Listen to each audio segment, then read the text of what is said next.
I want to start out by addressing the loss of life that we saw here in Minneapolis today.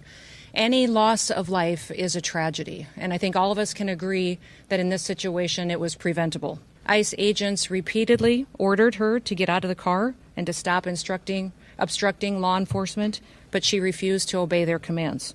She then proceeded to weaponize her vehicle, and she attempted to run a law enforcement officer over.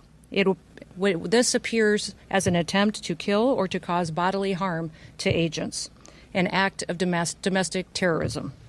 I say that he doesn't know what he's talking about. It's very clear that this individual was harassing and impeding law enforcement operations. Our officer followed his training, did exactly what he's been taught to do in that situation, and took actions to defend himself and defend his fellow law enforcement officers. So I do believe that this officer used his training in this situation, and we'll let the FBI continue the investigation to get it resolved. This city has burned before, and your mayor and your governor let it happen.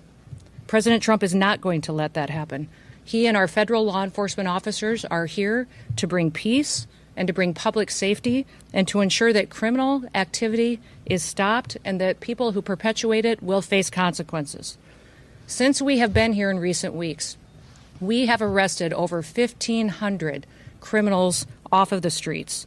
Our law enforcement has arrested murderers, known and suspected terrorists, child pedophiles, and other brutal criminals that were protected here in this city. We should all work together to protect our citizens. We should all protect the men and the women and the families who live here in Minneapolis, who live in Minnesota, and live throughout this entire country.